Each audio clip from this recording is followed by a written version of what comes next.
esse software só tá aqui nesse computador. Eu precisava de um outro papel. Enfim. Oi, tudo bem? Vocês estão bem depois da prova? Né? Gente. Se a gente vir desconsiderar a prova, sim. Vai dar um ponto na média isso daqui, gente. Como Se vocês foi? fizerem... O trabalho foi bom? Foi ótimo. Sério? Foi ótimo. Eu acho que Qual foi? vocês... Que grupo? Autismo. Todas vocês? Não. Eu sou do 5. Eu acho que foi assim, tipo 9.8, 9.7, alguma coisa assim. Foi muito bom. Fiquem tranquilas.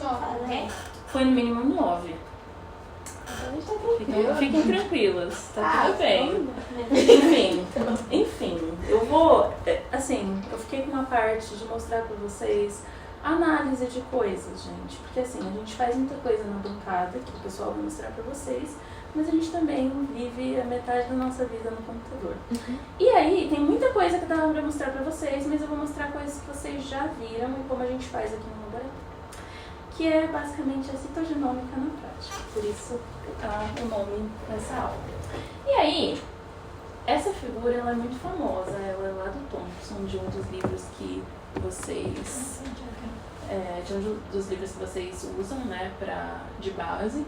E ela basicamente fala do tamanho do que a gente quer avaliar e da técnica que a gente usa junto com a resolução. Então, por exemplo, se a gente quer avaliar um cromossomo inteiro, quero ver um cromossomo inteiro, o que eu faço?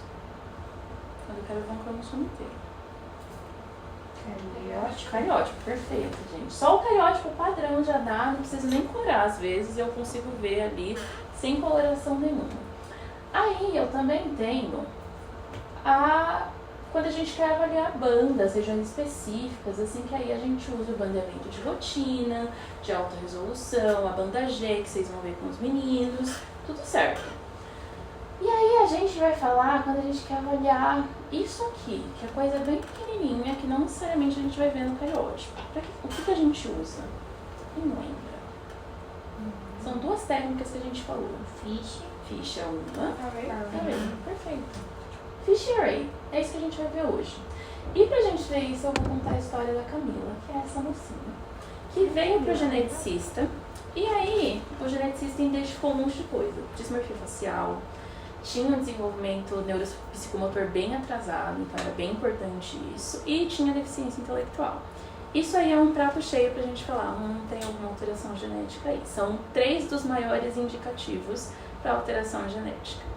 Aí, a gente fez o que todo mundo faz quando chega aqui, que é a técnica mais barata. Aqui dá pra gente triar um monte de gente, que é o cariótipo.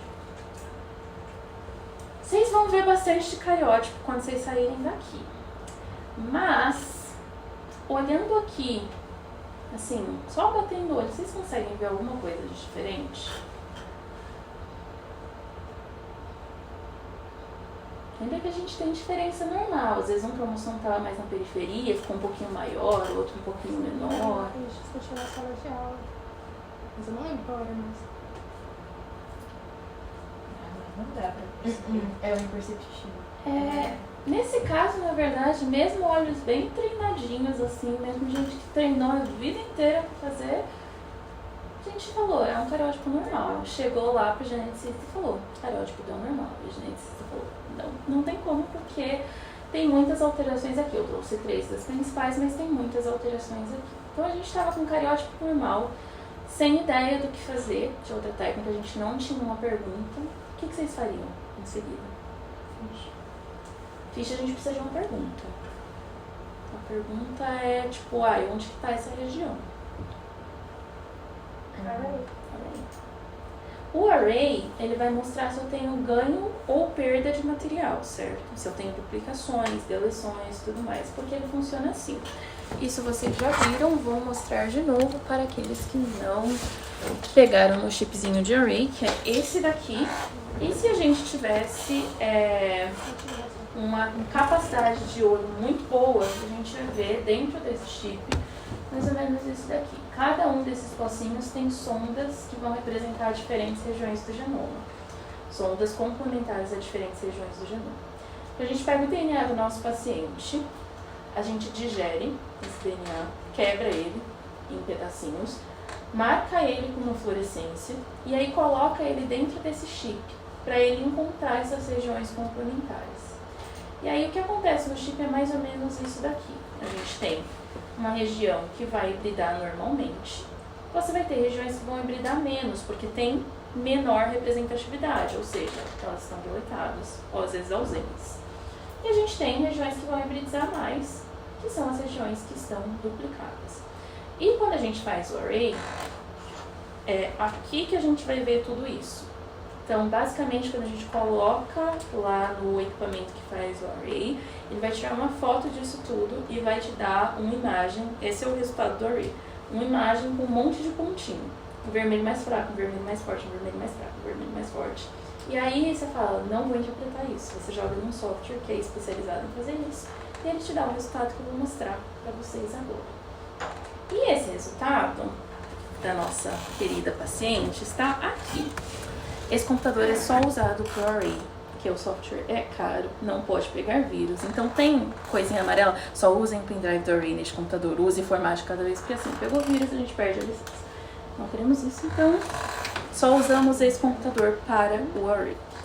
E aí, o software do array é esse daqui. O software do array é esse daqui. A gente tem 4 estações principais. A primeira é a que mostra os nossos arquivos que estão abertos, nesse caso aqui, o arquivo da paciente, que é o Bel é o nome da minha orientadora e 52 é o número do array. Aqui a gente tem tudo que a gente pode ver no array, então o que é interessante pra gente? O estado de número de cópias, então eu quero que ele mostre todos os ganhos e todas as perdas. A gente tem também o estado do número de cópias em linha, que aí se desce um pouquinho é deleção, se sobe um pouquinho é duplicação. E aqui a gente tem informação do log das sondas, porque eu preciso ver se na região que eu estou chamando como deletada ou duplicada, as sondas estão presentes, está tudo muito bonitinho ali. Aí aqui em cima a gente tem o nosso cariótipo. Basicamente cada um desses são cromossomos, e aí a gente pode ir clicando em cada um desses para ver cromossomos específicos, e eu vou mostrar isso para vocês. E aqui a gente tem tudo que a gente selecionou.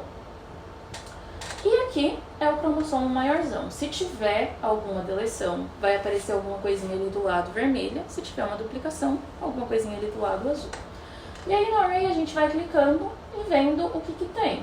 Então aqui, ó, no cromossomo 2, por exemplo, a gente tem uma coisa bem pequenininha aqui, que se eu clicar, eu vou ver que é isso daqui.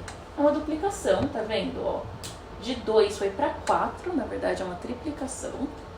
E aí, essa é a grande questão de análise de array. Se eu fizer um array de todas vocês aqui, a gente vai ter alterações. É normal, porque são variações normais que a gente tem no número de cópia, é o que faz a gente. A grande questão de análise de array é o que é normal e o que não é. E aí, o que a gente tem que reportar no laudo e o que a gente não tem que reportar no laudo. Geralmente, quando a gente olha isso aqui, a gente vê pelo tamanho, se é uma coisa que a gente tem que reportar no laudo ou não, e também por esse banco maravilhoso que eu vou mostrar para vocês, que é o DGV, que fez basicamente array em um monte de gente, normal, sem nenhuma alteração genética, e falou, isso a gente encontrou em pessoas normais. Então aqui embaixo você vai ver o DGV, bonitinho aqui. Então, ó, no DGV a gente consegue ver deleções que foram reportadas nessa região, duplicações em azul que foram reportadas nessa região, ou CNVs, assim, não falaram se era deleção ou duplicação, que foram reportadas nessa região. Então a gente procura se a gente tem essas variações no número de cópia que são mais ou menos desse tamanho. E aqui, ó, nessa região, a gente tem bastante até, tá vendo? Então, isso é uma coisa que eu não reportaria. Só passo batido, não olho. No cromossomo 3, aparentemente não tem nada, no 4 também, no 5 também. E assim vai indo, gente. No 8, ó, eu também tenho uma deleção aqui, mas ó o meu DGV como tá. Deleções muito parecidas. Uma deleção bem pequenininha e é muito parecida com algo que já foi reportado antes, não reporto. 9, a mesma coisa. Essa CNV no 9 tá sempre nos nossos pacientes. Sempre aparece nos nossos pacientes, assim, nas pessoas que fazem array aqui. É provavelmente alguma coisa da população brasileira, né? 10 é a mesma coisa, 11 é a mesma coisa, 12 é a mesma coisa. 13, essa do 14 também sempre aparece, 15, 16, 17, muito pequenininha também, aqui no DGV a gente consegue ver, 18 e aí 19, olha o que apareceu, olha que gigante isso aqui, comparada com as outras, né? Se a gente olhar essa região aqui e buscar alguma coisa no DGV, tá vendo que eu até tenho alguns risquinhos aqui, bem menorzinhos. Então tem alterações nessa região, mas são alterações muito menores do que essa. E alterações que nem se compara ao número aqui. Então, ó, eu saí de 2 aqui no normal e fui para 3.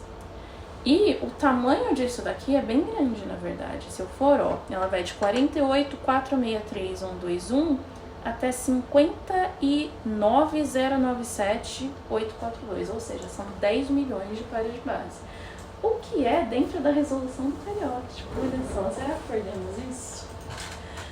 Essa CNV na cromossomo 19, que a gente achou, ela é grande. A gente reporta ela assim, bem complicadinha, mas vamos por parte. A primeira é, esse é o cariótipo da paciente, e a gente coloca um ponto, R de array, GRCH37, que é o nosso genoma de referência. Então, é falar, eu fiz o array dessa paciente e usei o genoma de referência isso daqui para a gente conseguir interpretar o que é isso aqui e onde isso daqui está. A gente fala de quais bandas cromossômicas que a gente está falando, quais que estão alteradas. Então, Q1 3.33, Q1 3.43. As regiões que a gente pega aqui, tá vendo, ó, as coordenadas, elas aparecem aqui, ó, o local. Então, vai daqui até esse finalzinho aqui, que é esse número que aparece aí pra vocês, e vezes o número de cópias, que é 3. Então, a gente estava aqui em 2 e foi pra 3. E aí, beleza. A gente olha pra isso e fala, tem uma grande duplicação. A gente volta no cariótipo, a gente olha para o 19 e fala, o 19 está normalzinho, não sei o que está acontecendo. E a pergunta é, onde é que está essa duplicação do 19? Não sei onde está.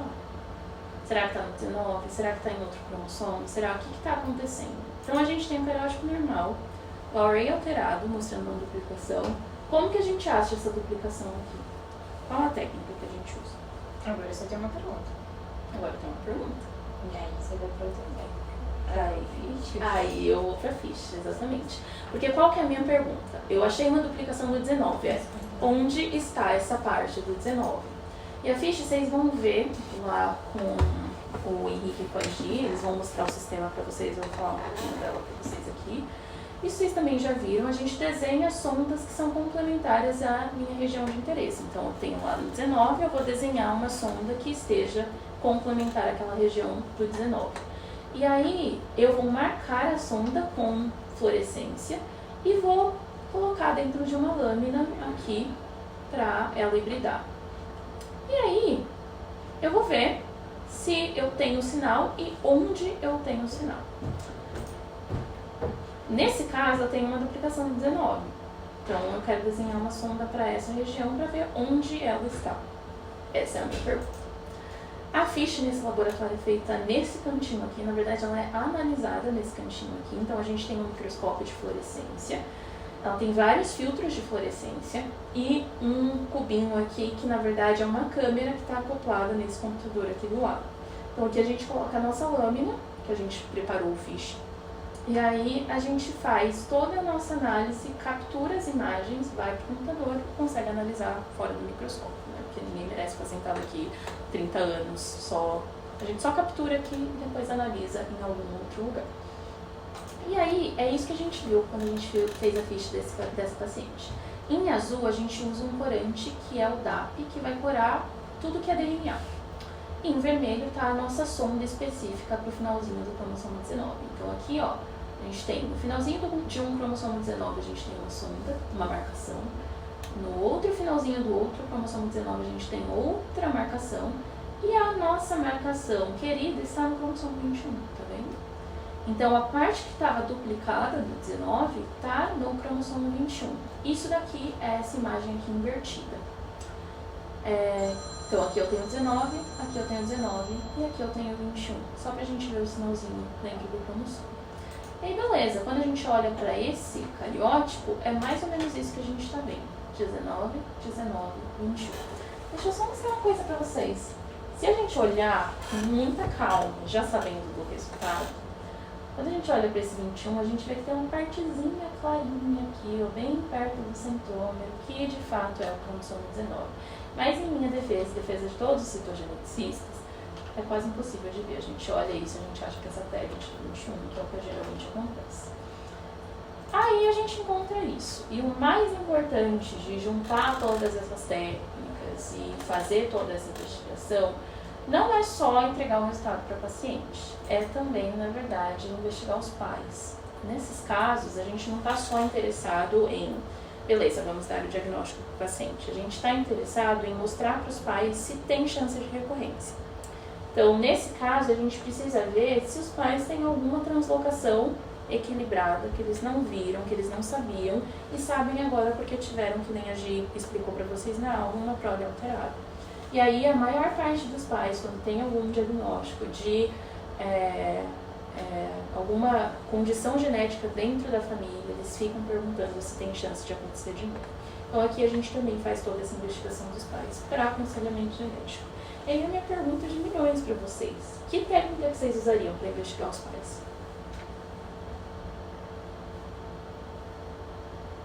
Nesse caso. Pensando em tudo, assim.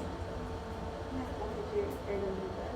Não de heredabilidade, aquela outra, que é pra ver qual que mais. De frequência na família. Você faz pela população geral, nesse caso na família. Muito bom. Isso funciona muito quando a gente tem um cariótipo, por exemplo, normal. Nesses casos mais raros, se os pais forem normais, a gente usa esse cálculo de risco, quase não vai ter risco na família, vai ser ok. Nesse caso, a gente precisa investigar se os pais têm ou não a alteração.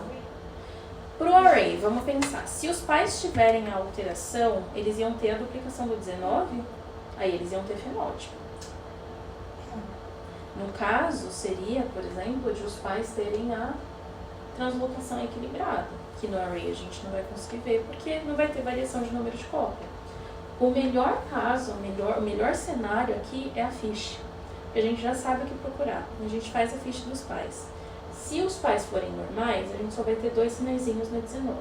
Se algum dos pais tiver a translocação, a gente vai ver um sinalzinho no 19, o outro 19 sem sinal nenhum, e esse sinal que deveria estar no 19 no 21. A gente mantém o número de cópias, só que aí foi uma parte para o 21, e esse 21 foi o que passou para a filha, e por isso a filha tem fenótipo. Nesse caso, a gente fez a investigação dos pais, ninguém tinha nada, e aí simplesmente a gente aconselhou eles e mostrou para eles que não tinha sinal e nenhum risco de recorrência dentro da família. Então, eles poderiam ficar tranquilos com isso, porque eles tinham tanto risco quanto qualquer um de nós de ter um outro filho com a mesma alteração, o que é bem baixo. Então, tudo que a gente faz aqui é focando tanto em dar o diagnóstico para o paciente, quanto em passar isso tudo para os pais. Agora vocês vão para uma parte que é um pouquinho menor. A gente não vai estar lidando mais com cromossomo, não vai estar lidando mais com ficha, com array e tudo mais. Vai ser com algo que é mais gênico. É para ver se a gente tem alguma alteração nos genes. Aí a Tandara vai falar com vocês, depois vocês voltam para o cariótipo com o Henrique e a Gi. Aí vocês vão montar cariótipo, vocês vão ver. Não, é difícil. Esse é mais difícil. Eu já montei, não foi? Então, de onde? Não, assim.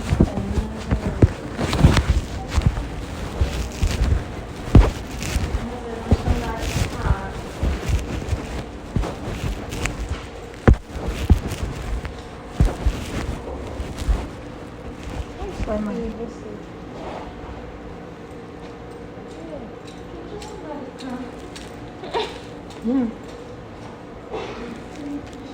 Eu vou ter algumas perguntas.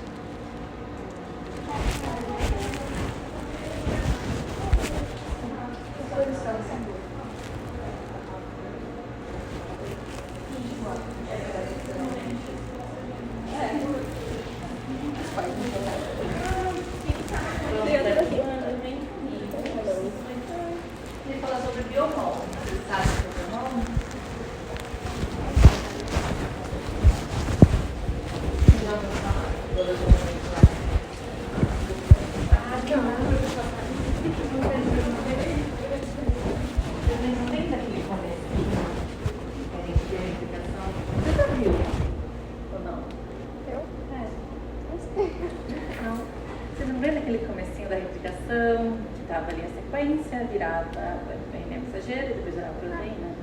Então, biologia molecular busca replicar isso em um tubinho. Vamos fazer esse processo em um tubinho. Como que a gente faz isso? Nós temos uma região ali específica do jeito que a gente quer saber se está com espécie. Então, a gente precisa primeiro de um primer para se ligar naquela região. E o que mais a gente precisava para ter a replicação? Começa com E. Enzimas. Na PCR é a mesma coisa. A gente tem a região de interesse, o primer que vai identificar aquela região, vai se ligar, e as enzimas, né, no caso, é a DNA polimerase, que vai fazer esse alongamento. Isso vai acontecer num tubinho ali de ensaio. Nós teremos várias cópias, né, dessa região de interesse. Então, para que isso aconteça, uma receitinha de bolo. Temos a região de interesse, uma amostra, pode ser sangue de algum paciente. Nós temos os primers, que vai identificar a região, tanto na fita 3' 5', quanto na 5' 3'. Nós temos o primer forward e o reverse. Então, são dois, vai ligar um aqui e outro aqui, certo? Primer, você desenha, tem vários softwares que te ajudam, mas já tem primers que são comerciais, você não precisa desenhar. Você tem, por exemplo, SIRT2, que é um dos meus genes. Eu quero amplificar essa região. Eu posso só comprar, não precisa desenhar. Então, eu coloco primer, né, a minha amostra, a minha região de interesse e a enzima RNA polimerase, né? DNA polimerase, certo? E além disso, se eu colocar só isso ali no tubinho, vocês acham que vai acontecer alguma coisa? A gente tem que ter a diferença de temperatura, vamos ter ciclos de temperatura. Isso é feito no termociclador, né? Em determinada temperatura, nós vamos abrir as duas fitas, os primers vão se ligar e vai vir na enzima colocando os outros nucleotídeos, certo? Basicamente isso é PCR. Alguma dúvida? E aí nós temos o termociclador. Podemos ver ali, vocês podem ver. É isso que ele vai fazer. Então, cada protocolo vai ter diferenças, né, de acordo com o fabricante, do reagente, mas no geral vai ser isso, né? Nós vamos ter o ciclo com a temperatura mais alta, que vai abrir essa fita. Quando essa fita abre, os primers se ligam na região que nós queremos. E ali depois tem outra mudança de temperatura, nós temos o alongamento, que é o crescimento ali, vários nucleotídeos daquela região, certo? E aí a PCR vai ser vários ciclos, né? Eu não vou ter apenas uma cópia daquela região, serão várias cópias. E aí tá tudo acontecendo num tubinho, e eu preciso avaliar se isso funcionou ou não, certo? E para avaliar, a gente faz uma coisa chamada que é eletroforese em gel de agarose. Vocês já ouviram falar de eletroforese? Volta lá.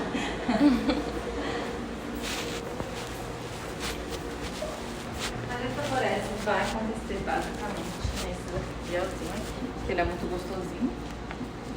Então vocês estão vendo que nós temos vários pocinhos aqui, certo? Vários pocinhos. Então a gente vai colocar a amostra junto com o corante, né, um peso molecular, e dependendo do tamanho do meu fragmento, eu sei qual fragmento que eu quero amplificar. E eu sei o tamanho dele, né? Então, dependendo do tamanho dele, ele vai correr mais ou menos. Vocês acham que fragmentos maiores vão correr mais ou vão correr menos? Eles são grandes, exatamente. Então, se eles vão correr menos, eles vão ficar mais pra cá, certo? E aí, ok, esse é o gelzinho de agarose. E como que essa corrida acontece? Vocês lembram que o DNA tem carga negativa, certo? Então, se eu aplicar uma diferença de potencial, né, a partir de um eletrodo, o negativo aqui, o positivo aqui, essa amostra vai correr na direção do positivo. E através dessa corrida, eu consigo estimar o tamanho desse fragmento. E é basicamente o final da corrida da inversa. Esse aqui seria como se fosse uma régua, né? Cada tamanhozinho vai ser definido, depende do reagente. Vocês acham qual que é o maior fragmento? Maior é o que corre mais. Não, maior é o que corre menos. Vocês acham? Esse é o menor, porque ele correu mais. Então, eu sei o tamanho do meu fragmento específico. Então, através dessa reguinha, eu consigo saber se foi realmente a região que eu quis amplificar, certo? essa é a PCR convencional. Vocês lembram do Covid, certo? Que acho que foi quando a PCR ficou mais conhecida. Não é a mesma PCR do Covid. A do Covid é chamada RT-qPCR. Por que? A gente consegue ver quantidade de cópias aqui? A gente só consegue ver se tem ou não. A qPCR vai suprir isso, né? E eu não vou precisar também fazer o gel. E como que a gente faz isso? A gente faz isso nesse equipamento aqui. Pode ver. Aqui tá mais gostoso. Então, vai ser basicamente esse equipamento que vai... nesse caso vai ser diferente também, porque lá eu não tinha nenhum corante. Eu tinha as enzimas, eu tinha os primers, mas eu não tinha o corante. Por isso que eu precisava do gel de agarose.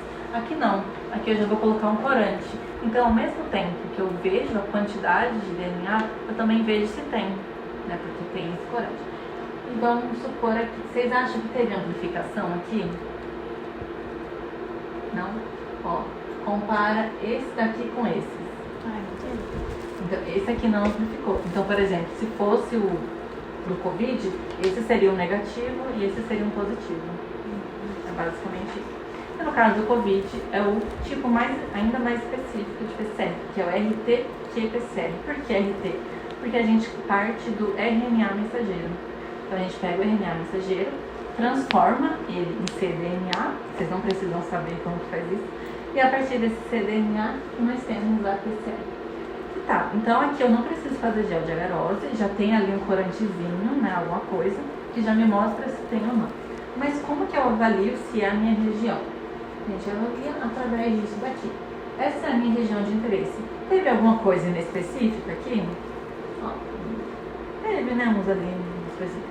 Então a gente sabe que além da minha região, teve outras coisinhas. Então com isso, ao mesmo tempo que a gente vê a quantidade, a gente também vê a qualitativa, né? A gente vê a presença ou não na RT-qPCR. Na convencional, a gente só sabe se tem ou não. Não tem nada relacionado aos valores. É isso, gente. Eu pincelei a biologia molecular para vocês. E nós temos ali o sequenciamento.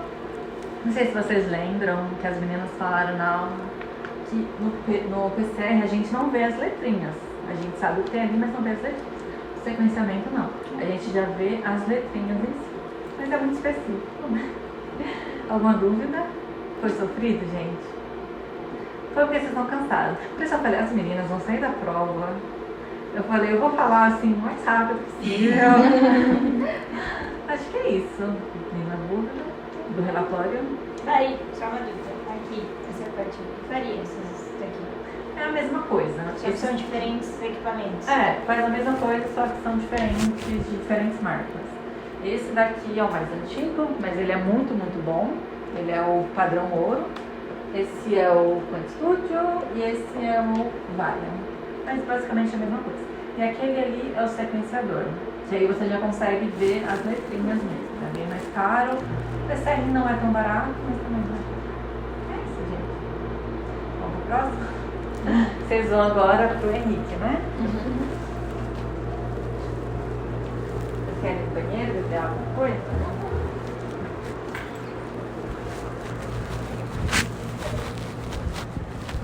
Eu acho que eles vão tentar, mas... gente, força. Vamos ver se tanto os relatórios já que eles não terminaram. Oi? A gente faz como relatório? A gente fala o que a gente tá vendo, o que a gente entendeu. Vocês podem falar o que vocês viram, o que vocês entenderam. Gente, só é praticamente o que vocês estão anotando. Ele de uma forma mais bonitinha. Mas sei lá, acho mais para ajudar mesmo, vocês conhecerem o laboratório e ajudar. Vocês pensam em seguir fazer mestrado? Quem sabe, né? Eu pensei que vocês já tinham visto, porque tinha uma menina muito parecida com você. Se eu tivesse visto, ela seria eu mesmo. Eu fiquei pensando que ia parecer com a Larissa agora. Ela vai no primeiro grupo. Claro. Depois da foto. Foi Muito cabelo preso, assim, também. Vocês gostaram da matéria? Sim. Não, você não gostou. Não, eu gostei da matéria. Só que não necessariamente eu sei que tá na prova. Vocês pegar se for mal. Nessa agora, sim. Gente, mas ó, a minha eu dei de graça. Vai Oncogene pra ser vai. Vocês tiveram que acertar. Então, vocês vão ficar ouvindo a gente falar de cariótipo, porque a gente também. Aqui, tem mais gente? Entra aí, gente, ocupa aí. Pode entrar. Aqui é onde a gente começa o cariótipo. Então, quando a gente tem um paciente lá que foi pedido cariótipo, a gente faz a coleta de sangue, um tubo de heparina, aquele verdinho. Esse sangue chega aqui pra gente. Só que o que a gente quer daquele sangue? A gente quer a metáfase, os cromossomos. E eles estão dentro de linfócitos. Então a gente faz a cultura, eles estão dentro de todas as células, mas a mais fácil de obter são os linfócitos do sangue. Então a gente precisa fazer uma cultura desse sangue. Como que a gente faz? A gente pega esse sangue e a gente tem que enriquecer esse meio para dar nutriente suficiente para essa célula, para a célula crescer. Então a gente tem aqui os nossos meios de cultura, que tem um monte de nutrientes aqui para a célula crescer. Todos os nutrientes que a célula precisa. Então a gente coloca aquele sangue nesse meio de cultura e a gente deixa aqui nessa estufa a 37 graus por 3 dias. Então 72 horas nessa estufa. Passou 72 horas, é o tempo exato, porque 72 horas, né? Mágica, não, existe um porquê. A gente quer os cromossomos. Na divisão celular, a metáfase é quando os cromossomos estão mais condensados. E essa célula demora 72 horas para chegar na fase de metáfase. Então, chegou na fase de metáfase, a gente quer parar essa divisão celular. A gente coloca colchicina. Colchicina é uma substância que vai justamente parar a divisão celular dessas células. Então, a gente pega essa célula, coloca a colchicina e aí parou. Então, parou na metáfase, onde os cromossomos estão lá, lindos, maravilhosos, super condensados, para a gente conseguir ver. Depois aqui, a gente vai fazer algumas etapas de lavagem desse material. A gente vai para outra sala.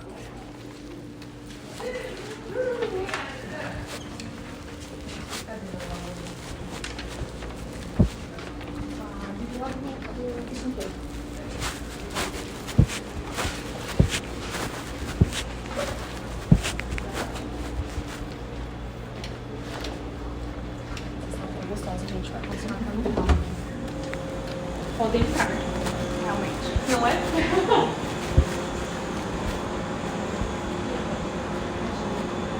Então, depois que a gente coloca lá o meio de cultura, a célula cresceu bonitinha, a gente parou a divisão celular na metáfase, que era onde a gente queria, para conseguir ver os cromossomos, a gente veio pra cá colocar ela onde a gente vai conseguir enxergar, que é na lâmina. Naquele tubo a gente não enxerga, a gente precisa de uma lâmina para colocar no microscópio e conseguir enxergar esses cromossomos. Como a gente faz isso? A gente pega aquele material, aquele tubinho que vai estar com sangue e meio de cultura e colchicina.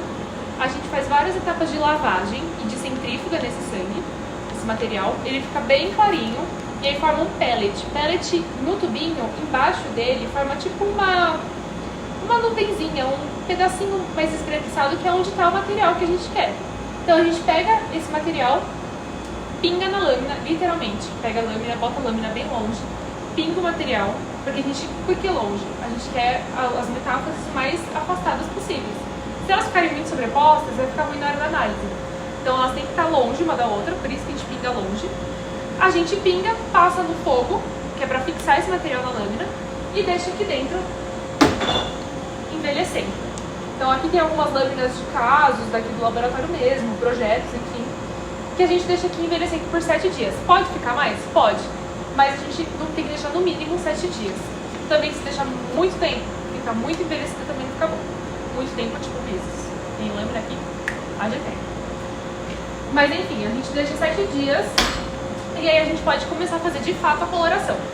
A gente começa a coloração primeiro aqui. Então a gente tira a lâmina daqui, coloca no banho-maria que tem tampão fosfato aqui dentro, a 37 graus.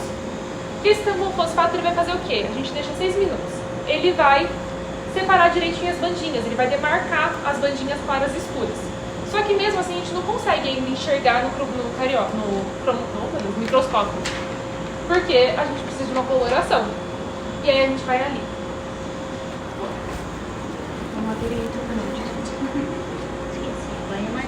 Aqui a gente tem uma piscina roxa, podem ver, então a gente faz a coloração. Lembrando, só um adendo. Fazer cariótipo é muito artesanal.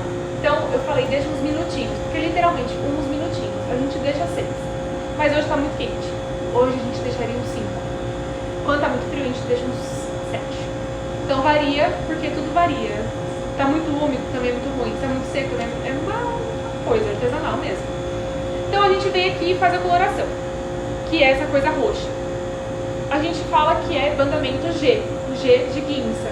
Guinça é o corante que a gente usa, por isso que ele tem aqui. E ele tem essa cor roxa, que é o que vocês vão ver no microscópio. Então a gente coloca apoiadinho aqui, porque a gente quer que a lâmina fique corada de uma forma uniforme, para uma parte ficar mais corada que a outra, ou ter alguma variação desse tipo. A gente coloca aqui 2 minutinhos no corante, lava, seca e vai para o microscópio, que é onde vocês vão ver agora uma lâmina de cariótipo no microscópio.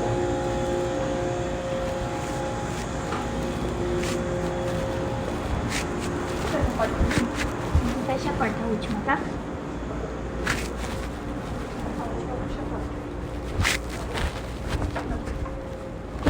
Podem entrar.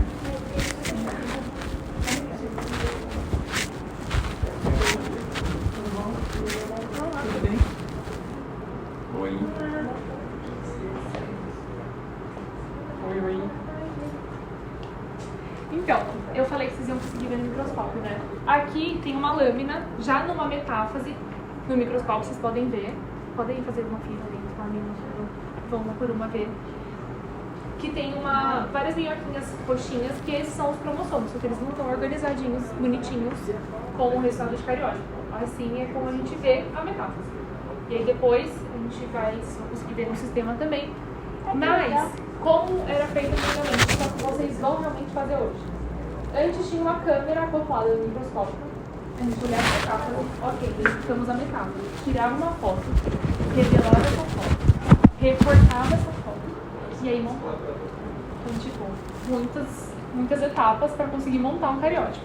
Só que vocês vão fazer como os maias faziam. Então, aqui tem 2 cariótipos para vocês montarem. Esse é XY, já tem o X e o Y. Esse XX tem um X ainda para achar. A gente já deixou um cromossomo em cada lugar certo, só para vocês acharem o par. E aí é só se atentar aqueles 3 tópicos, né? Tamanho do cromossomo, posição do centrômero e padrão de bandas. E aí é um joguinho de quebra-cabeças. Realmente pegar os que estão ali na caixinha e ir comparando com eles, com os que já estão montados, para ver qual que é o par correto de cada um. Vamos à obra, gente. Aí é com vocês agora.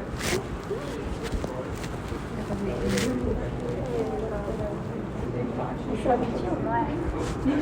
Esse é o 20? Não sei, Isabela. Esse é o 20, ó. E deixa uma cópia. Esse tá com cara. O 21 tem a parte de baixo mais gordinha. Esse tá com cara assim. Eu acho que é isso. Vira todos. É mais fácil a gente ver virando todos. Vira todos aqui em cima. Ó, esse daqui é grandão. Esse aí parece, tá parecendo Tá 19. parecendo um, ó. Não, esse aqui você Não, o 19 tá mais em cima. Só que esse é o 20 e esse é o 19. Aqui, olha esse aqui, ó. Esse aqui tá parecendo com os 2. Aí assim, 14. sempre braço Onde tá o pra 14? cima, braço pra cima. Então, tá menorzinho assim pra Porque cima. não parece esse 14. Não o cromossomo menorzinho, né? Esse braço é o cromossomo. Esse é a cópia desse, né? Então, Esse a gente usa como referência. Lembra? Mas é sempre o Tem braço muita gente de que tem braço dúvida longo, falando quase assim, vai parar. não tá exatamente igual. Mas aí tem alguns Mas não é macetes. porque ali tá virado do lado direito e tem que estar virado do lado direito. Ao Ó, o longo número tempo, 1 você aqui vai não precisar é. ver algumas coisas, né? Esse é o 2. é o 2. O cromossomo 1 ele tem uma banda clara aqui, esse dá só uma banda. Esse aqui, esse é o 1? Esse é o essa banda clara, ele é grandão, mas tá certo. Esse? Esse é o 14. É o 14. Então esse é o 13. Não, esse Não, é é o contrário. 14. Olha, tem uma Esse aí não é 13 também. Não é ursinho daqui? Meu Deus. Esse que tá na sua mão é 14. Não é? Eu não tô pra O ser. 13, 14, 15 é o crocento. Esse na sua mão é a crocento. Ou ele é 13 ou ele é 15. O 13 ele é bem escuro, o 14 Ele é tem 13, né? Ele na verdade é 15. Ele é 15, mas a gente já tem a banda clara aqui em cima. O Não. 7 O que diferencia ele é ele ter essa banda escura e depois fica claro no braço longo. Ah, então isso aqui, galera. Esse não tá vendo essa orientação. Agora eu tô ficando maluco. O segundo 21 não é 21 mesmo, é trocado com o segundo 22. 22. Aí, Esse segundo 20 não é 20. E esse segundo 19 não é 19. O 19 ele é um cromossomo bem claro. Vocês trocaram um com o outro. Ah, esse então. então esse é o 20. Esse é o 20. Esse é o 20. Nossa senhora, Agora o 6. Aí, O 6 Tem a tem banda essa clara. banda clara no braço o curto. X. Clara no braço curto. Esse aí. O O 7. X, ele Ele é. tem a banda escura Ele tem bem ali tipo na ponta, no braço curto dele. Não, mas aqui não é banda escura na ponta.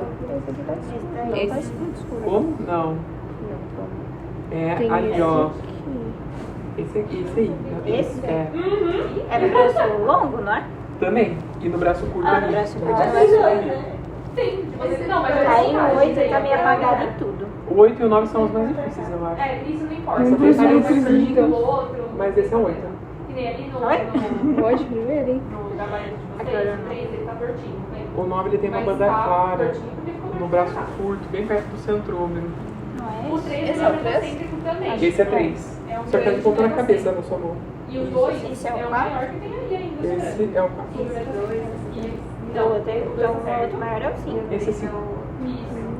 Aí agora falta o... Tem um que tá bem clarinho. Esse aqui é o 17, não é? Esse é 17. Não tem nada.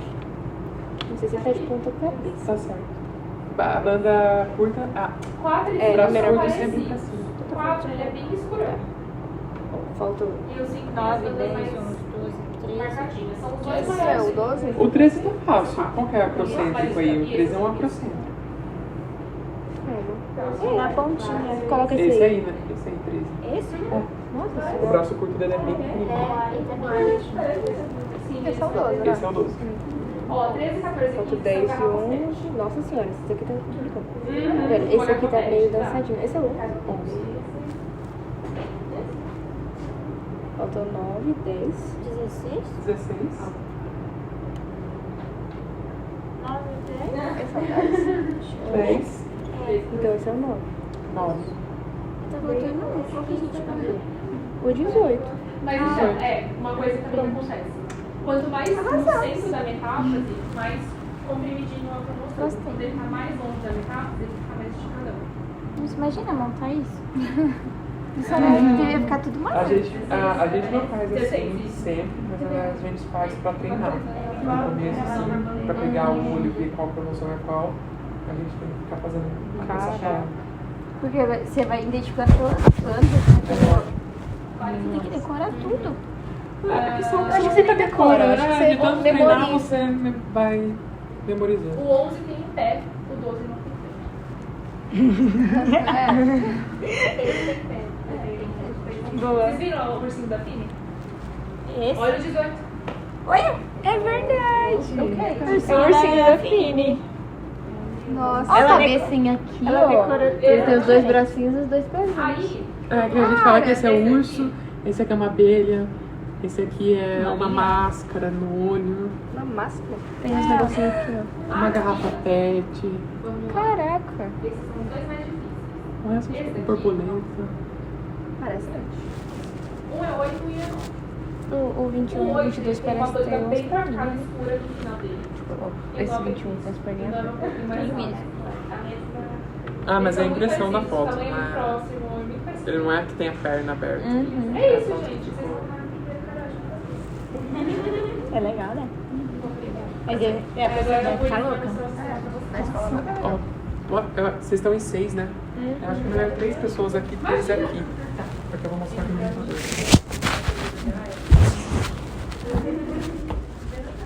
O que acontece?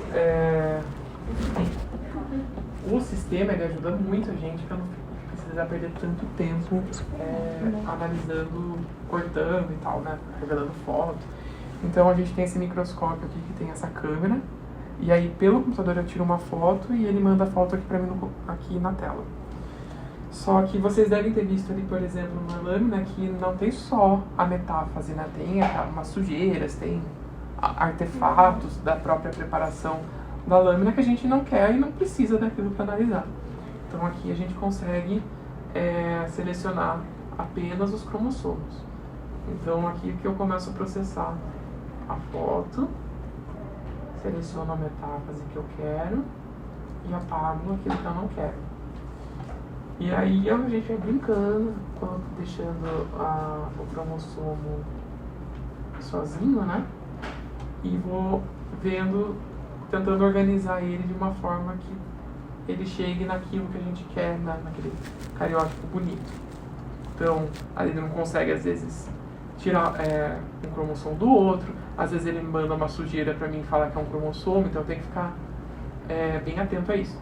Nesse caso, por exemplo, é um cromossomo que está em cima do outro, e aí eu tenho que avisar, selecionar falando que isso aqui é um cromossomo, e isso aqui é um outro,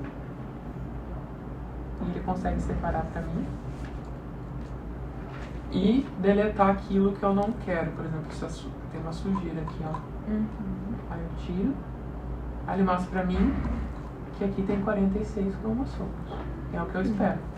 Aí quando eu clico aqui, ele monta pra mim. Ele monta sozinho.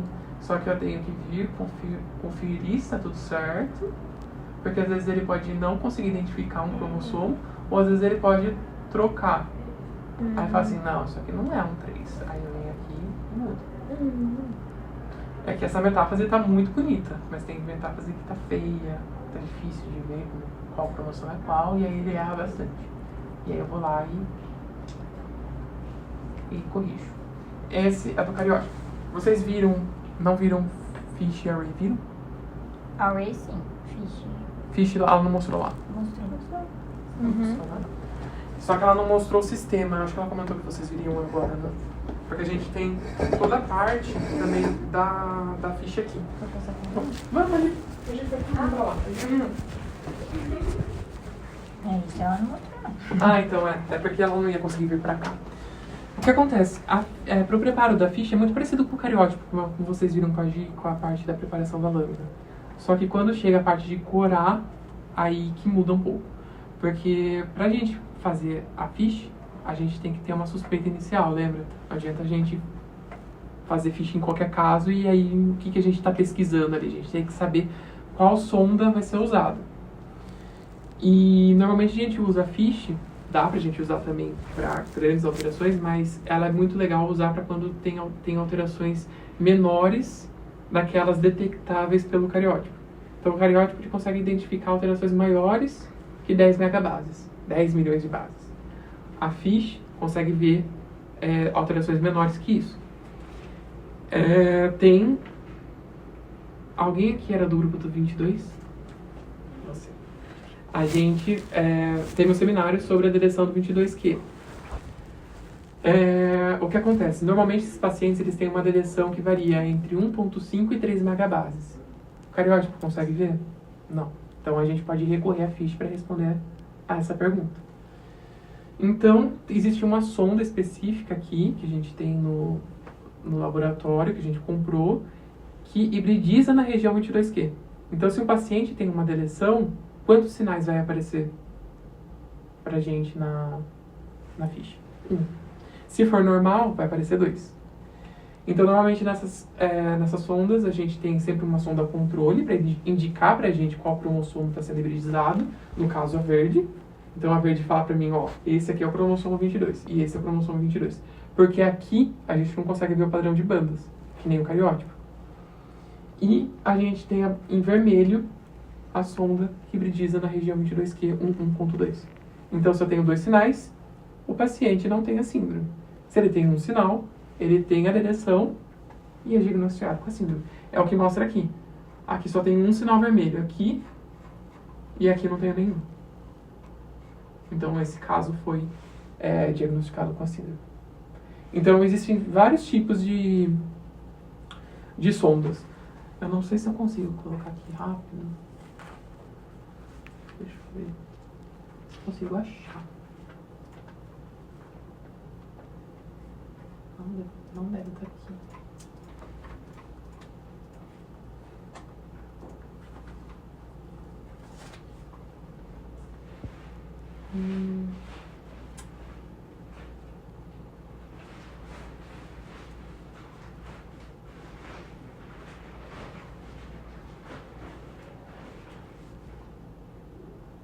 Aqui. Esse aqui. Vou ter que achar uma foto que esteja boa, né? Porque a ficha, ela tem disso. Às vezes ela dá certo, às vezes ela não dá. Você lembra de cabeça o número de uma metáfase boa aqui? Putz. Daquele que tinha... Não tem como... acho que tem como ver aqui, né? Sei lá. Sim. Chutei um. Acho que não tem. Essa lâmina aí, deixa eu ver pra você. Eu peguei da caixinha da Gabi. Ah, tá. Pra ele, por favor, gente. Pode pegar aqui, ó. Onde tá. Opa. 17, 87, 2, 3... Bom, enfim. Pra você aqui a caixinha daí. Vamos ajudar umas fotos. Mas a gente ia mostrar um caso que era um cromossomo marcador, né? Lembra que era um cromossomo que tem um material adicional, só que fora dos 46 cromossomos. Então, é como se fosse um pedacinho a mais. E aí a gente tem uma sonda também para a região 22 e região 14. E aí, se a gente suspeita, por exemplo, desse cromossomo marcador e a gente quer saber a origem dele porque a gente não consegue identificar por meio do cariótipo, a gente consegue adicionar e ver 5 sinais. E aí a gente conta ali, porque normalmente era para ter 4, né?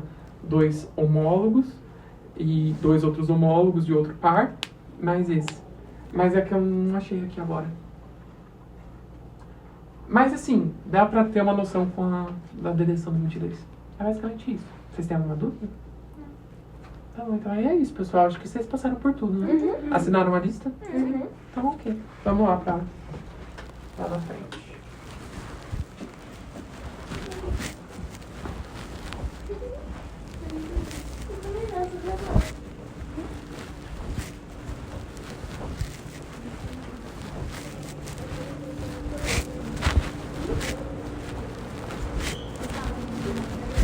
Virando aqui, ó.